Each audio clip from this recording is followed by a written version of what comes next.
अस्सलाम वालेकुम, मेरा नाम तैयबा ताहिर है और मैं GCU की इंग्लिश डिपार्टमेंट से ताल्लुक़ रखती हूँ।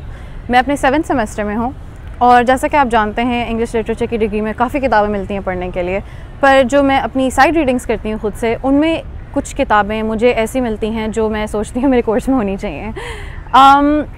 एक सच किताब वो है जो मैं जिस पर आज बात भी करने जा रही हूँ, tender is the flesh by Agustina Bazterrica. ये एक ब्राज़ीलियन राइटर हैं। इन्होंने she was born in Buenos Aires in 1974 और इन्होंने वहीं से यूनिवर्सिटी ऑफ बुएनस आयरेस से आर्ट में एक डिग्री हासिल की। इन्होंने काफ़ी किताबें और लिखी हुई हैं, पर इनकी जो टॉप सेलिंग बुक है वो अब तक यही रही है। ये 2017 में पहली दफ़ा पब्लिश हुई थी स्पेनिश में, पर इसकी ट्रांसलेशन सारा मोसेस एक कैनेडियन ट्रांसलेटर उसने 2020 में की थी। और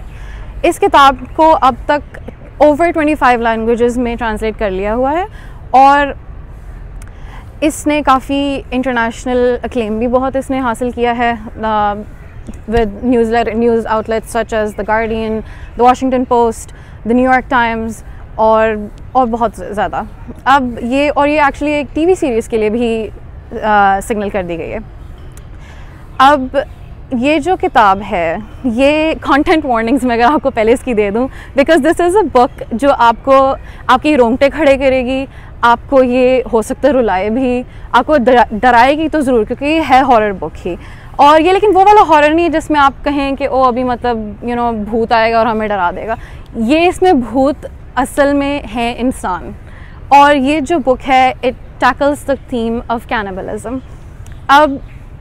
इसमें बहुत बड़ा ये एक थीम है और बास्टेरिका हरसेल्फ ऑल्सो सेड कि इस बुक की उन्हें इंस्पिरेशन ही इस चीज़ से मिली थी कि she said in an article herself कि we live in a society and a consumerist society where we continuously devour each other. हम हर वक्त एक दूसरे को एक समय खा ही रहे हैं, हम हर किसी को हर वक्त एक्सप्लॉइट करते हैं।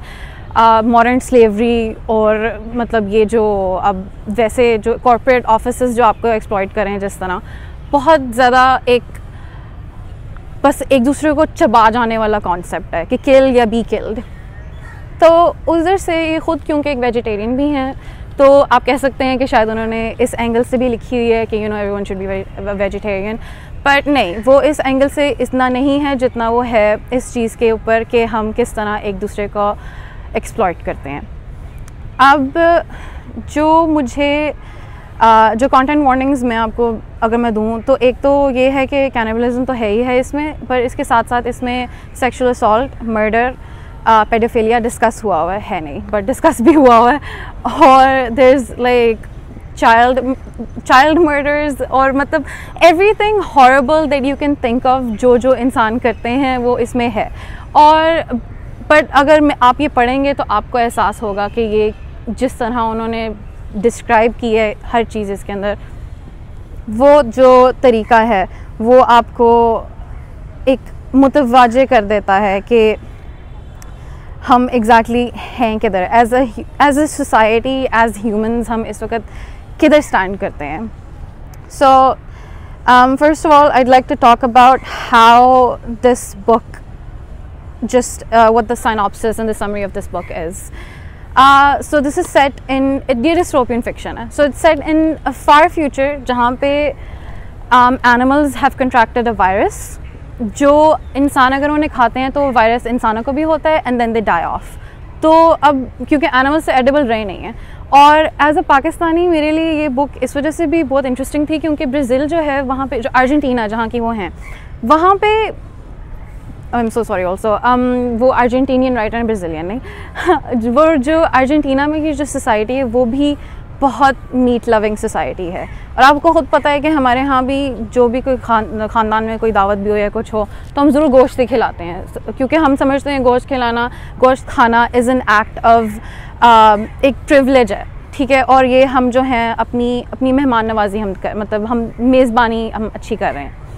तो इधर भी यही हिसाब है। अब एक सोसाइटी जो इतना मीट खाती है और रोज़ चिकन खाना, रोज़ कुछ भी बस मीट खाती है रोज़, वो सोसाइटी जब वहाँ पे जानवरों को एक वायरस ऐसा पकड़ ले जो उनको इनएडिबल कर दे, तो वो सोसाइटी करेगी क्या? और वो सोसाइटी इस सिनेरियो में क्या करती है, इट रिजॉर्ट्स टू कैनिबलिज्म। बहुत शुरू के टाइम में यहाँ पे इधर शुरू में ही बुक में डिस्क्राइब किया, ये नहीं बताया कि वायरस कब आया, बस ये कहा गया कि वायरस आया और इस वायरस ने आके लोगों की जो हमारी एक फाउंडेशन बनी हुई थी उसको हिला दिया। और उससे क्या हुआ कि बहुत प्रोटेस्ट हुए थे, बहुत ऐसे सिचुएशंस आई इस किताब के अंदर, इस किताब की दुनिया के अंदर, जहाँ पे जो लोग हैं वो रातों वो आते हैं गवर्नमेंट की तरफ से ही लोग, और वो आके सारे जानवरों को मार के चले जाते हैं। कोई आपका पेट नहीं बचेगा, कोई आपका कुछ भी, कोई जानवर नहीं सर्वाइव कर सकता, क्योंकि उन्होंने यही अब एक बना लिया हुआ है कि कोई जानवर को हाथ लगाना भी आपको वायरस से इन्फेक्ट कर देगा। अब उससे क्या हो रहा है कि एक तो एक पूरी इकोसिस्टम आपका तबाह हो रहा है, दूसरा आपकी जो अपनी लाइवलीहुड है, जो मतलब लाइवलीहुड कितने इंसानों की वो कितनी ख़त्म हो रही है, जो एक्चुअली इन फैक्ट्रीज़ में काम करते हैं, जो स्लॉटर हाउसेस में काम करते हैं। और फिर उसके साथ साथ आपकी जो एक फैमिली सिस्टम है, जो आपका मतलब लोगों को जो एज अ होस्ट ट्रीट करना, गेस्ट को और सारा वो सब आपका उलट पुलट हो रहा है। अब आपने जो है इसके अंदर डिस्क्राइब कैसे किया जाता है कि पहला अकाउंट एक कैनिबलिज्म का कहाँ से शुरू होता है कि एक बोलिवियन नेबर होता है उनका, कुछ लोगों का, और वो रात में उसको वही लोग जो उसके इतने मतलब हमसाए होते हैं और इतना साथ देने वाले हमदर्द होते हैं, वही उसको खा जाते हैं। और वो एक ऐसा अकाउंट होता है कि the people in the story are horrified and they are shocked कि ये क्या हो गया और ये कैसे हो गया। और फिर इससे फिर एक आइडिया आता है, अब क्योंकि अब स्लॉटर हाउसेस जो हैं वो तो अब काम उनका ख़त्म हो गया, बिज़नेस उनका है नहीं कोई, और जो मीट फैक्ट्रीज हैं उनका भी कोई नहीं है। तो what they do is that जब ये अकाउंट्स बढ़ना शुरू हो जाते हैं ऐसे, वो जो गवर्नमेंट है उसको प्रेशराइज़ करना शुरू कर देते हैं कि आप जो है अब ह्यूमंस को खाना लीगल कर दें। अब गवर्नमेंट जो है वो कितना पुश बैक करेगी, हमें सबको पता है कि असल में भी कितना मतलब हमें वो फ़ायदा पहुँचाती है गवर्नमेंट। और ये भी नहीं कि सिर्फ एक गवर्नमेंट, दुनिया की सारी गवर्नमेंट्स आहिस्ता आहिस्ता कैनिबलिज्म को लीगल कर देती हैं।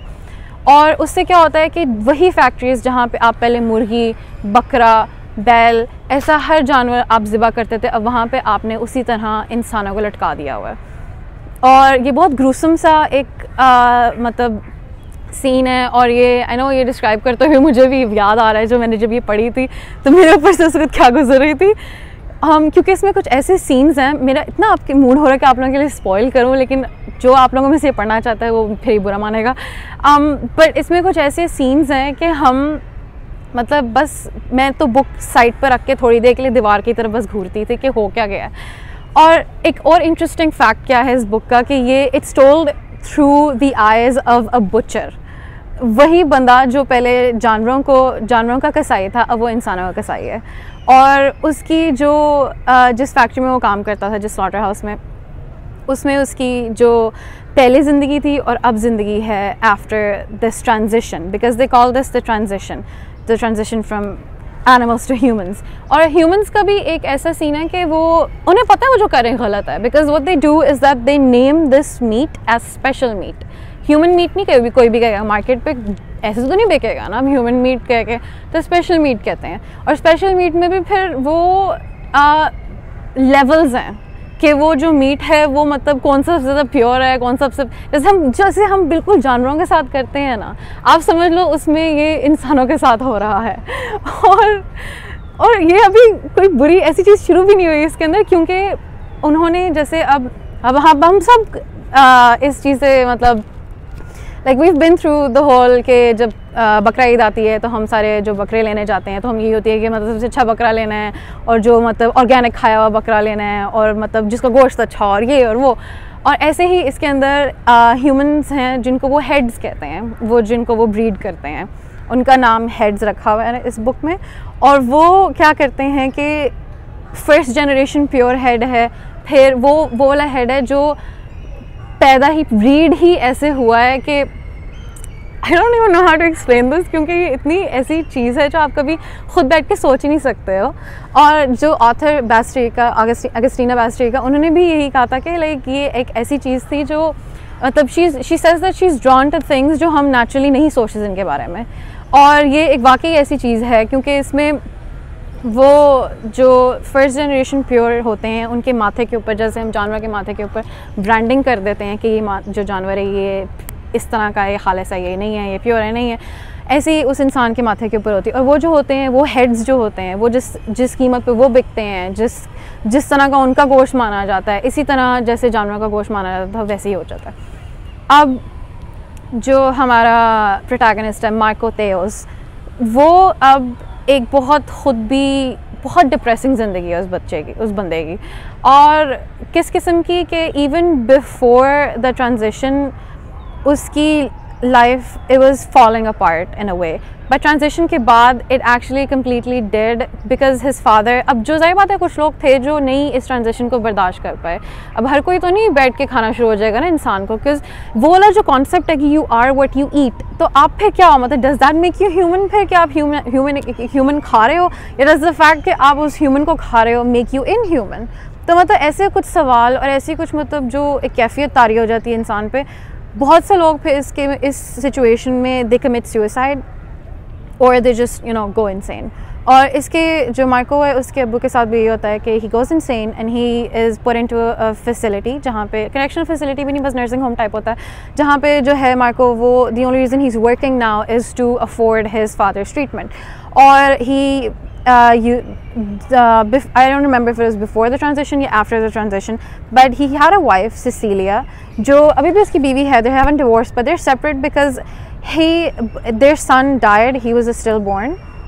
और उसको उस चीज़ का गम जो है वो लेके, वो उस चीज़ का एक दिल में एक वो जो सुराख है वो लेके फिरता है कि मतलब ना मेरा एक जो बच्चा था वो है, अब ना मेरी बीवी रही है और ना मेरा बाप। उसकी बहन के साथ उसकी वैसे ही इतनी मतलब दोस्त, मतलब इतनी वो एक ऐसे ऑलमोस्ट वॉर लाइक उनकी रिलेशनशिप है।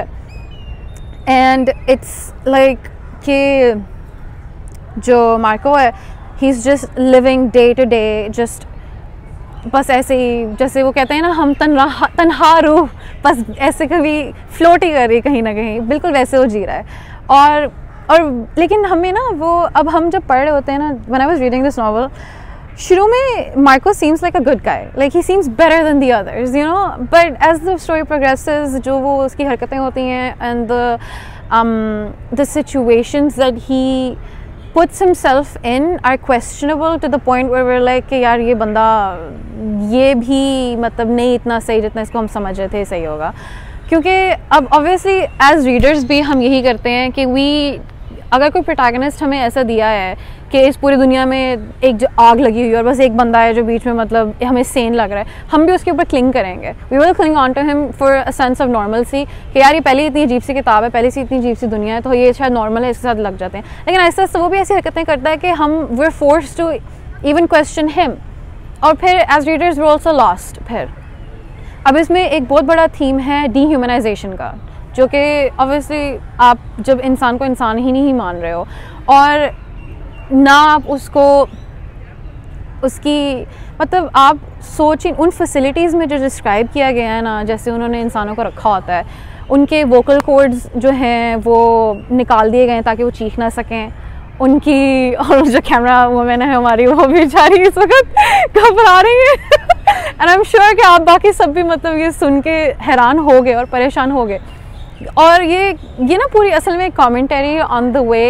वही कि हम कैसे जी रहे हैं एज ए सोसाइटी। इसके अंदर कैपिटलिज्म का बहुत ज़्यादा एक एंगल लगता है, क्योंकि कैपिटलिज्म भी हमें ऐसे ही खा रहा है। अब हम जो अब आपको खुद पता है कि आप जो डिग्री रख रहे हैं, जो डिग्री चुन रहे हैं, वो आपको कितनी मदद करेगी आपके आगे जॉब मार्केट में जाके ना, यू नो। और अब जैसे मैं लिटरेचर की स्टूडेंट हूँ और मुझे सुनने को बहुत मिलता है कि वो लिटरेचर क्या होता है, वो क्यों पढ़ रही हो, यू नो, तो आगे क्या करोगे तुम। तो ऐसे ही अब जो क्योंकि एक स्ट्रक्चर बन गया है ना कि अब आपने या फिर मतलब ईट और बी ईटन, किल और बी किल्ड, मतलब डॉग ईट डॉग वर्ल्ड जैसे इतने और फ्रेजेस और इडियम्स हैं, लेकिन सबका इन पे मतलब यही है कि कोई एम्पैथी, कोई कंपैशन, कोई इंसानियत नहीं रही। और इस बुक के अंदर इट्स ब्यूटिफुली शोन, ब्यूटिफुली भी, but in like beautifully in a way where it's like वो लिखा बहुत अच्छा है। It's not beautiful obviously because there is literal gore and murder in this, but from a political standpoint and from an ethical standpoint, it is a wonderful representation of how humans deal with each other, and especially in situations जहाँ पे हम एक दूसरे को जहाँ पे अब एक सिचुएशन है, फ़र्ज़ करें जहाँ पे आप you're in a position where you can help someone और आप नहीं करते, what does that make you? और इसी तरह का मार्को का भी हिसाब है कि मतलब वो एक सिचुएशन में what happens to him as the story progresses is that he gets gifted a first generation pure head, female head, and वो क्योंकि like he is like this great guy जो मतलब बहुत अच्छी तरह जी बुचा करता है और बहुत अच्छा अपना काम करता है, तो he gets gifted this I am kind of spoiling this at this point, but I'm not sure if I care because ये समझा ही नहीं जा सकती without explaining the absolute insanity that goes on in this. And he gets gifted this female head who is, और बिल्कुल जैसे हम जानवरों को नहीं रखते, obviously जानवरों को कपड़े तो नहीं पहनाने ना, और क्योंकि यही है कि ओ ये तो जानवर है, ऐसे ही उन इंसानों को भी नहीं कपड़े पहनाए जाते. और इस स्टोरी के अंदर एक बड़ी चीज़ जो मुझे लगी थी was how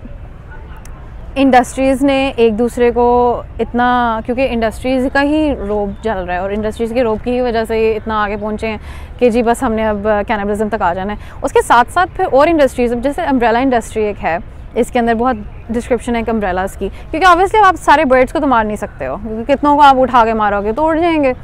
तो वो ऐसी फिर अफवाहें फैला दी हुई हैं लोगों ने कि आपको अगर आप किसी छतरी के बगैर बाहर जाओगे तो आपके ऊपर अगर मतलब कोई like if a bird like shits on you, वो भी आपको इन्फेक्ट कर देगा. So people are forced to buy umbrellas, they're forced to stay indoors. और उनकी एक हादसों पे एक सीन है इसके अंदर जहाँ पे वो अपनी बहन से मिलने जाता है, और इसकी बहन की, एज आई मेंशन बिफोर, बिल्कुल अच्छी आपस में नहीं बनती इनकी. और फिर उसकी बहन के 2 बच्चे भी हैं, ट्विन्स हैं वो, और वो भी बिल्कुल मतलब बहुत अजीब से हैं. और मार्को एक दफ़ा बैठ के, मार्को का जो थॉट प्रोसेस है ना वो बहुत अजीब है, क्योंकि कभी कभी बैठ के ऐसे सोचता है कि like he starts thinking about how the twins would taste, and he says that he hasn't eaten like any of the meat, and what he does is instead के, क्योंकि वो कहता है कि अगर मैं कभी मुझे ऐसे मारे ना ये और मुझे अगर खाना हो तो मैं इसके लिए जो है I drink, I smoke, I do all sorts of like horrible stuff ताकि मेरा मीट जो है इनके ना टेंडर हो ना इनके लिए फ्रेश हो, like tender is the flesh, नहीं हो उसकी tender. So to sum all of this, this entire book actually cannot be summed up in just a few words, लेकिन हम कोशिश करेंगे क्योंकि कोशिश पे ही दुनिया चल रही है. उम्मीद पे तो चलती है बट कोशिश पे चल रही है मेरी तरफ से. तो इसके जो है ना, इसमें कितने पेजेस हैं? इसमें पेजेस हैं सिर्फ 219 पेजेस की ये बुक है, ठीक है. और इन 219 पेजेस ने जो मेरी उन दिनों कैफियत की थी कि मतलब आप वाकई जब ये पढ़ते हो ना, तो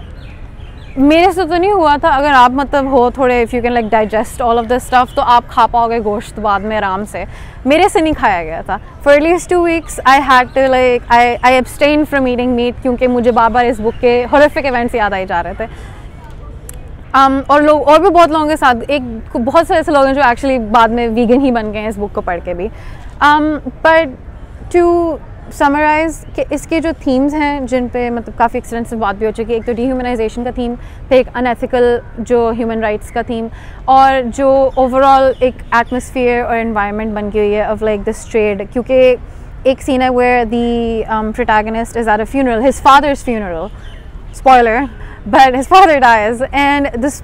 he's at his funeral and someone over there is talking about कि इस वक्त जो स्पेशल बीफ है उसकी प्राइस कम हो रही है क्योंकि India has decided to export beef now, special beef now. पहले और ऐसे डिस्क्राइब किया जाता है कि पहले जो इंडिया है वो नहीं मतलब इंपोर्ट एक्सपोर्ट नहीं करता था, बट उन्होंने भी शुरू कर दिया. इसके साथ साथ इसमें बहुत ज़्यादा चर्च का भी रोल है. आई लव हाउ दास्ट्रीका ने इसके अंदर एक तो सिस्टम को भी ओवरऑल क्रिटिक कर लिया है, और साथ में जो हमारे एक रिलीजियस इंस्टीट्यूशंस हैं उनको भी अब क्रिटिक उस तरह नहीं किया, बट उनके ऊपर बात इस तरह आई है कि डिस्क्लेमर, उन पे बात इस तरह आई है कि एक चर्च जो पहले खुदा के लिए थी, अब वो चर्च ऐसे बन गई है कि आप if you don't sacrifice your self, और आप मतलब अच्छे इंसान नहीं हो, आप अल्लाह नहीं, खैर आप खुदा की रज़ामंदी के लिए नहीं कर रहे काम, तो वो आपको एक तरफ से चर्च पे पुश कर रही है आपकी, और ख़ास तौर पे जो गरीब लोग होते हैं इसके अंदर, वो बहुत ज़्यादा इस चीज़ के अंदर फंस जाते हैं कि हमें मतलब हम तो वैसे ही मतलब कुछ ज़िंदगी में कर नहीं सकते, हमारे पास पैसे भी इतने नहीं हैं, और खाने के लिए तो जो था वो भी नहीं है, तो वो सैक्रिफाइस कर देते हैं अपने आप को। दी एल्डरली स्टार्ट सैक्रिफाइसिंग देमसेल्व्स। जो फ्यूनरल राइट्स होती हैं ना, जैसे हमारे जनाजे होते हैं और जो हिंदुओं की क्रिमेशन होती है, अब ये जो वैसे प्रिडोमिनेंटली क्रिश्चियन लोग थे जो दफनाते थे जैसे हम दफनाते हैं, they start also cremating the people that die because they don't want those people to get eaten afterwards, क्योंकि कुछ ऐसे भी लोग हैं जो उनको कब्रों से निकाल के खाना शुरू कर देते हैं। तो आउटलायर्स ऑब्वियसली हर सोसाइटी में होते हैं। अगर आप लोग में से किसी ने वार्म बॉडीज़ देखी हुई है ना, the one with Nicholas Hoult and Teresa Palmer, तो आपको समझ आएगी मैं किस चीज़ की बात कर रही हूँ, कि आउटलायर्स ज़रूर होते हैं जहाँ पे वो किसी भी उसमें नहीं आते रेल्म ऑफ ह्यूमैनिटी के अंदर, वो उनकी ह्यूमैनिटी बिल्कुल ख़त्म हो जाती है। अब एक तो ये हो गया, और साथ में इसके अंदर एक थीम बहुत बड़ा था on the human rights aspect, और उसके ऊपर भी काफ़ी एक्सटेंसिव बात हो गई है। I would just like to say कि ये किताब जैसी भी है, मतलब मुझे पता है it's not everyone's cup of tea, हर किसी को नहीं पसंद है, कुछ लोगों को ये शायद वीडियो भी पसंद आए इस वजह से, क्योंकि ये है क्या किताब। बट ये किताब आई फील लाइक कि हर डिसिप्लिन का बंदा पढ़ सकता है। ज़रूरी नहीं कि आप सिर्फ लिटरेचर के हो तो आपको ही ऐसी किताबें पढ़नी चाहिए। पॉलिटिकल साइंस के उनको बहुत इसके अंदर मज़े मज़े की एस्पेक्ट्स, खासतौर पर the role of like how the system is working, जो पॉलिसी मेकिंग वगैरह हो रही है, वो बहुत इंटरेस्ट होएगा उनको इस चीज़ से। और फिर आप सोशियोलॉजी देख सकते हो इसमें कितनी के जो डेमोग्राफिक्स और डायनामिक्स जो पहले थे इंसानों के, लाइक जो ह्यूमैनिटी जो सोसाइटी के चल रहे थे, वो कैसे डिस्टर्ब हो गए हैं, और क्योंकि और किस तरह,